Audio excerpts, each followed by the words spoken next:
me, but in the beginning of every chapter and every video, I like to start with a couple of deep breaths. So if you'd be so kind as to take a deep inhale for me, please. And exhale. Inhale deeply. And exhale.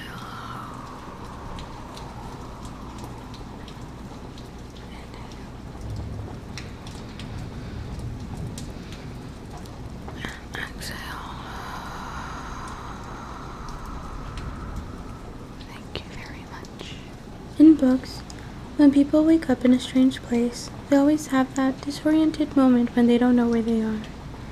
That had never happened to Kat. She always remembered falling asleep. But it still felt weird to hear her same old alarm going off in this brand new place. The light in the room was strange, too yellow for morning, and the door mirror had a detergent-y twang she wasn't sure she'd get used to. Cather picked up her phone and turned off the alarm, remembering that she still hadn't texted Abel. She hadn't even checked her email or her fanfics account before she went to bed. First day, she texted Abel now. More later, XO, etc. The bed on the other side of the room was still empty. Kat could get used to this. Maybe Reagan would spend all her time in her boyfriend's room, or at his apartment. Her boyfriend looked older. He probably lived off campus with 20 other guys in some ramshackle house with a couch in the front yard. Even with the room to herself, Kat didn't feel safe changing in here. Reagan could walk in at any minute. Reagan's boyfriend could walk in at any minute. And either one of them could be a cell phone camera pervert. Kat took her clothes to the bathroom and changed in a stall. There was a girl at the sinks, desperately trying to make friendly eye contact. Kat pretended not to notice. She finished getting ready with plenty of time to eat breakfast, but didn't feel up to braving the dining hall. She still didn't know where it was or how it worked. In new situations, all the trickiest rules are the ones nobody bothers to explain to you, and the ones you can't Google. Like, where does the line start? What food can you take? Where are you supposed to stand? Then where are you supposed to sit? Where do you go when you're done? Why is everyone watching you? Kat broke open a box of protein bars. She had 4 more boxes and 3 giant jars of peanut butter shoved under her bed. If she paced herself, she might not have to face the dining hall until October. She flipped open her laptop while she chewed on a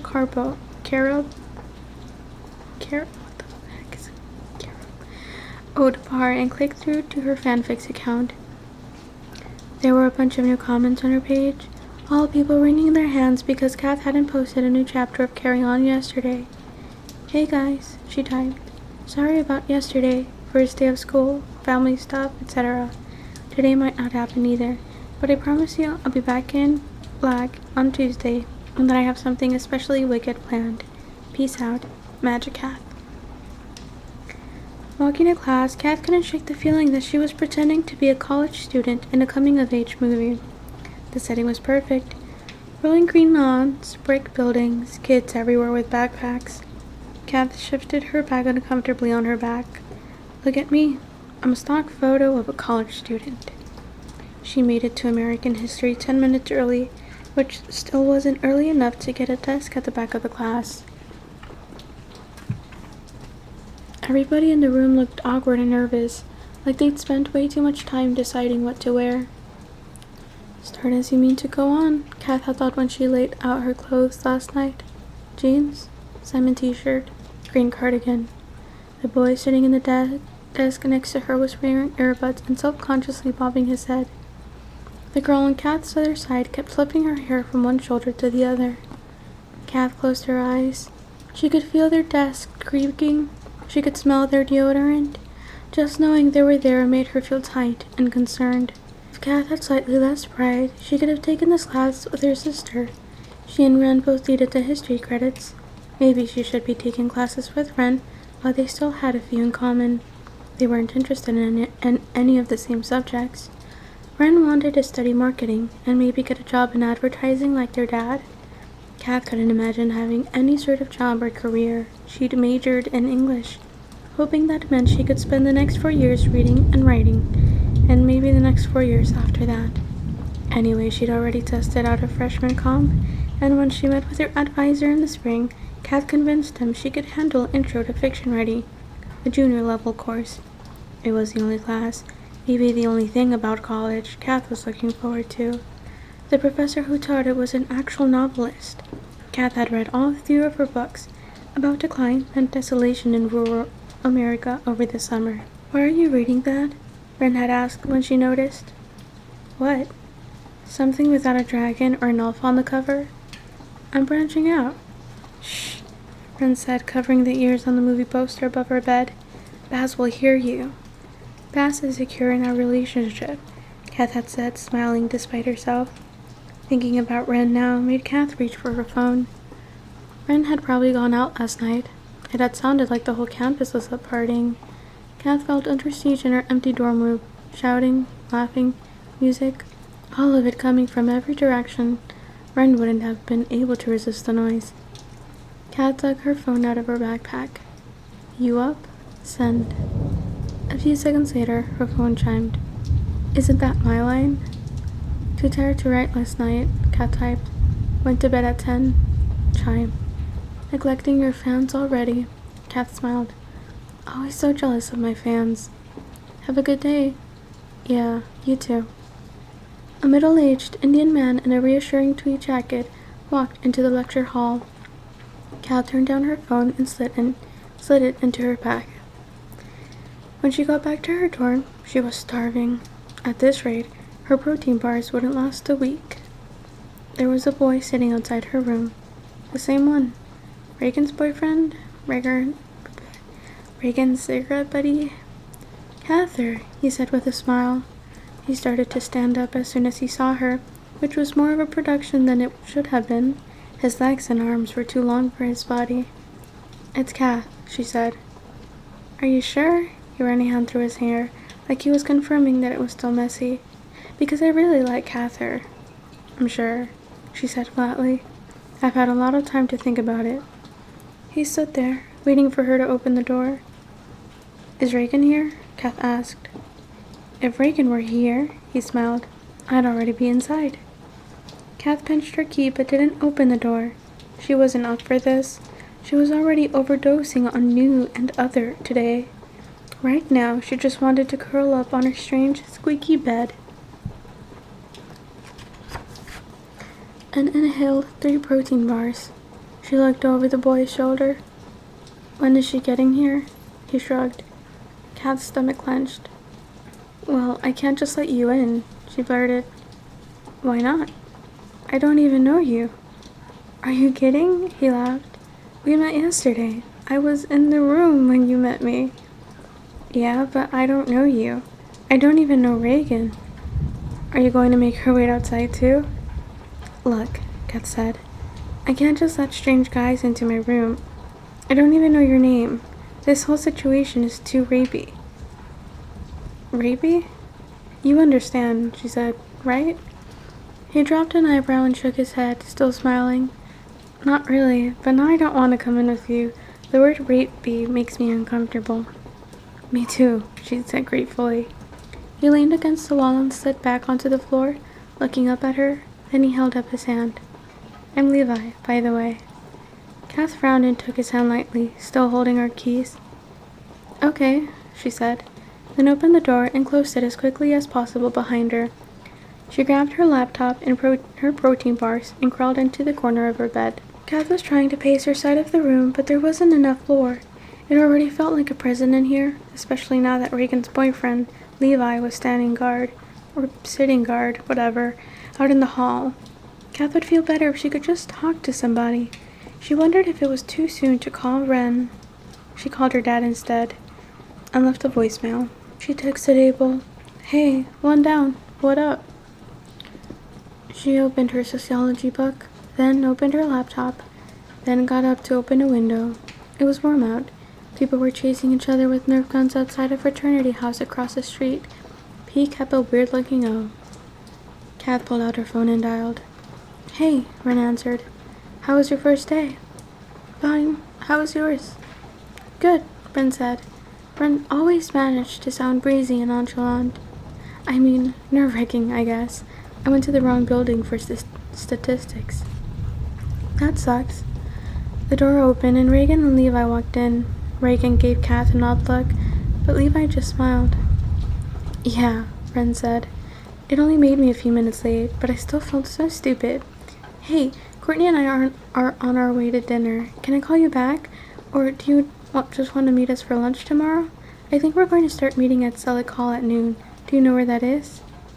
I'll find it, Kath said. Okay, cool. See you then. Cool, Kath said, pressing end and putting her phone in her pocket.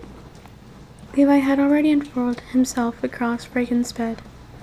Make yourself useful, Reagan said, throwing a crumpled up sheet at him. Hey, she said to Kath. Hey, Kath said. She stood there for a minute, waiting for some sort of conversation to happen, but Reagan didn't seem interested. She was going through all her boxes like she was looking for something. How was your first day? Levi asked. It took a second for Kath to realize he was talking to her. Fine, she said. You're a freshman, right? He was making Reagan's bed. Kath wondered if he was planning to stay the night. That would not be on at all. He was still looking at her, smiling at her, so she nodded. Did you find all your classes? Yeah. Are you meeting people?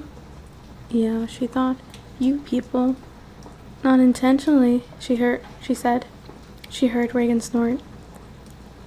Where are your pillowcases? Levi asked to the closet. Boxes, Reagan said. He started emptying a box, setting things on Reagan's desk as if he knew where they went. His head hung forward like it was only loosely connected to his neck and shoulders, like he was one of those action figures that's held together inside by worn-out rubber bands. Levi looked a little wild. He and Reagan both did. People tend to bear off that way, Kath thought, in matched sets. So what are you studying? He asked Kath. English, she said, then waited too long to say, what are you studying? He seemed delighted to be asked the question, or any question. Range management. Kath didn't know what that meant, but she didn't want to ask. Please don't start talking about range management, Reagan groaned. Let's just make that a rule. For the rest of the year, no talking about range management in my room. It's Cather's room too, Levi said. Kath, Reagan corrected him. What about when you're not here? He asked Reagan. Can we talk about range management when you're not actually in the room? When I'm not actually in the room, she said. I think you're going to be waiting out in the hall. Kath smiled at the back of Reagan's head. Then she saw Levi watching her and stopped. Everyone in the classroom looked like this was what they'd been waiting for all week. It was like they were all waiting for a concert to start, or a midnight movie premiere. When Professor Piper walked in, a few minutes late, the first thing Kath noticed was that she was smaller than she looked in the photos on her book jackets. Maybe that was stupid. They were just headshots after all. But Professor Piper really filled them up, with her height cheekbones, her wide, watered-down blue eyes, and a spectacular head of long brown hair. In person, the professor's hair was just as spectacular, but streaked with gray and a little bushier than in the pictures. She was so small, she had to do a little hop to sit on top of her desk. So, she said instead of hello. Welcome to fiction writing. I recognize a few of you. She smiled around the room at people who weren't Kath. Kath was clearly the only freshman in the room. She was just starting to figure out what marked a freshman. The two new backpacks, makeup on the girls, jokey Hot Topic t-shirts on the boys. Everything on Kath, from her new red Vans to the dark purple eyeglasses she'd picked out at Target. All the upperclassmen wore heavy black Ray-Ban frames. All the professors too. Kath got her pair of black Ray-Bans. She could probably order a gin and tonic around here without getting carded. Well, Professor Piper said, I'm glad you're all here. Her voice was warm and breathy. You could say she purred without reaching too far, and she talked just softly enough that everyone had to sit really still to hear her. We have a lot to do this semester, she said, so let's not waste another minute of it. let's dive right in. She leaned forward on the desk, holding onto the lip. Are you ready? Will you dive with me? Most people nodded. Kath looked down at her notebook. Okay, let's start with a question that doesn't really have an answer. Why do we write fiction? One of the older students, a guy, decided he was game. To express ourselves, he offered. Sure, Professor Piper said. Is that why you write? The guy nodded. Okay, why else? Because we like the sound of our own voices, a girl said. She had hair like Wren's, but maybe even cooler. She looked like Mia Farrow in Rosemary's Baby, wearing a pair of Ray-Bans. Yes, Professor Piper laughed. It was a fairy laugh, Kat thought. That's why I write, definitely. That's why I teach. They all laughed with her. Why else? Why do I write? Kat tried to come up with a profound answer, knowing she wouldn't speak up even if she did. To explore new worlds, someone said. To explore old ones, someone else said. Professor Piper was nodding. To be somewhere else, Kat thought. So, Professor Piper purred. Maybe to make sense of ourselves? To set ourselves free, a girl said. To get free of ourselves. To show people what it's like inside our heads, said a boy in tight red jeans. Assuming they want to know, Professor Piper added. Everyone laughed. To make people laugh. To get attention. Because it's all we know how to do. Speak for yourself, the professor said. I play the piano, but keep going. I love this. I love it. To stop hearing the voices in our head, said the boy in front of Kath. He had short, dark hair that came to a dusky point at the back of his neck. To stop, Kath thought. To stop being anything or anywhere at all. To leave our mark, Mia Farrow said. To create something that will outlive us. The boy in front of Kath spoke up again. Asexual reproduction. Kath imagined herself at her laptop. She tried to put into words how it felt. What happened when it was good, when it was working, when the words were coming out of her before she knew what they were, bubbling up from her chest, like rhyming, like rapping, like jump roping, she thought. Jumping just before the rope hits your ankles. To share something true, another girl said. Another pair of Ray-Bans. Kath shook her head.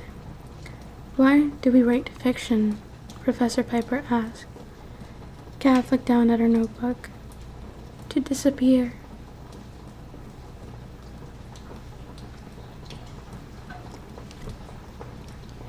And that, ladies and gentlemen, is chapter 2 of Fangirl. Oh, never mind. Hold up. He was so focused and frustrated, he didn't even see the girl with the red hair sit down at his table. She had pigtails and old-fashioned pointy spectacles, the kind you'd wear at a fancy dress party if you were going as a witch.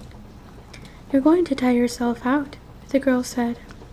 I'm just trying to do this right, Simon grunted, tapping the 2-pence coin again with his wand and furrowing his brow painfully. Nothing happened. Here, she said, crisply waving her hand over the coin. She didn't have a wand, but she wore a large purple ring. There was yarn wound round it to keep it on her finger. Fly away home. With a shiver, the coin grew 6 legs and a thorax and started to scuttle away. The girl swept it gently off the desk into a jar. How did you do that? Simon asked. She was a first year too, just like him.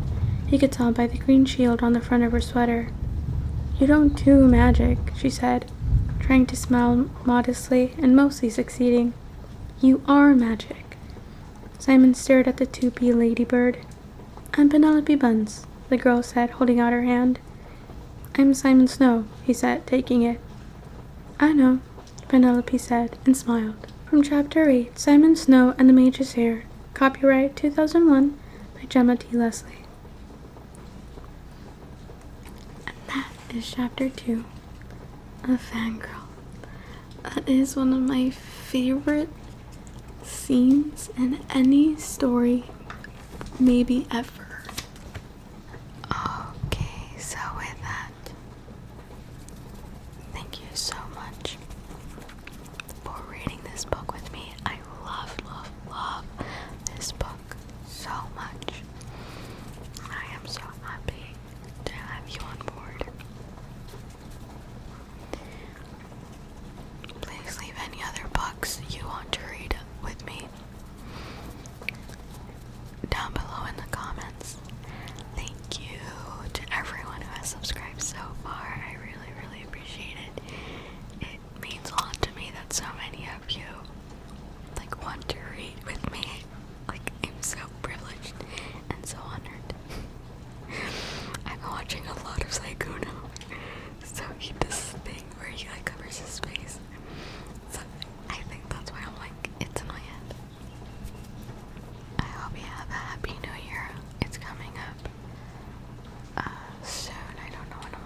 and I sincerely